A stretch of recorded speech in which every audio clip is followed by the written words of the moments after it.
किसी भी देश की तरक्की की राह में कर्ज सबसे बड़ा रोड़ा होता है। कर्ज की वजह से ही अर्थव्यवस्था आगे नहीं बढ़ पाती है, जिसकी कीमत आम जनता को भी चुकानी पड़ती है। जहां एक तरफ पाकिस्तान कर्ज की वजह से कंगाल हो रहा है, तो वहीं दूसरी तरफ भारत में भी बोझ बढ़ गया है।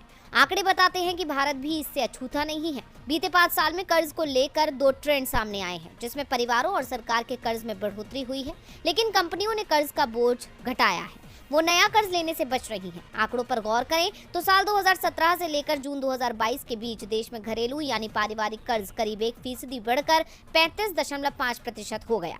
हालांकि भारतीय ज्यादा कर्ज ले रहे हैं, लेकिन अब भी वो विकसित अर्थव्यवस्थाओं के मुकाबले इस मामले में बेहतर स्थिति में है। विकसित देशों में परिवारों का कर्ज जीडीपी का 73.7% तक है, जबकि भारत में अभी ये इसके आधे से भी कम है। यही नहीं, G20 देशों और दूसरी उभरती अर्थव्यवस्थाओं में भी घरेलू कर्ज भारत से ज्यादा है। G20 देशों में इसका आंकड़ा जीडीपी के 57.6% तक और उभरती अर्थव्यवस्थाओं में 45.8% तक है।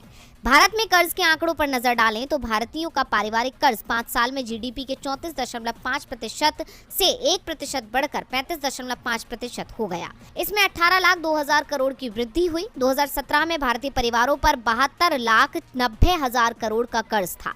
जून 2022 तक ये 90,92,000 करोड़ हो गया। वहीं दूसरी तरफ 5 साल में भारत सरकार का कर्ज 69.5% से बढ़कर 82.4% हो गया।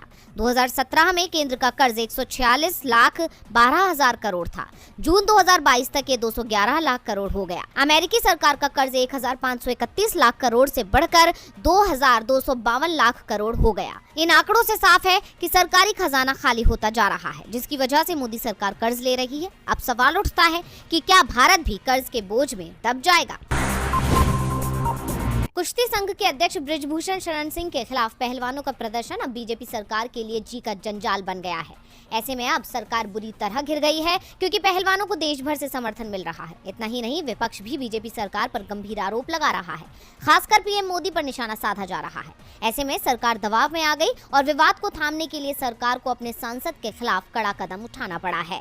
बता दें कि दिल्ली के जंतर मंतर पर 2 दिन से प्रदर्शन कर रहे पहलवानों ने सरकार से उनकी शिकायतों का समाधान करने का आश्वासन मिलने के बाद बीते दिन देर रात अपना धरना समाप्त कर दिया।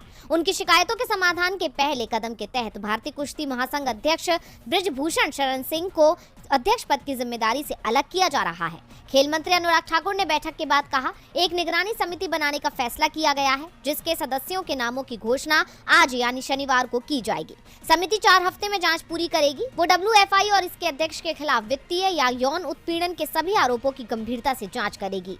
अब सरकार की तरफ से मिले आश्वासन के बाद खिलाड़ियों ने फिलहाल के लिए अपना धरना स्थगित कर दिया है। ऐसे में अब देखना होगा कि सरकार अपने वादों पर कितनी खरी उतरती है, क्योंकि वादे और आश्वासन तो सरकार ने किसानों को भी दिए थे, जिनके इंतजार में किसान अभी भी बैठे हुए हैं। ऐसे में क्या पहलवानों को न्याय मिलेगा या फिर उन्हें दोबारा न्याय की गुहार लगाने के लिए सड़क पर उतरना पड़ेगा? ये देखने वाली बात होगी।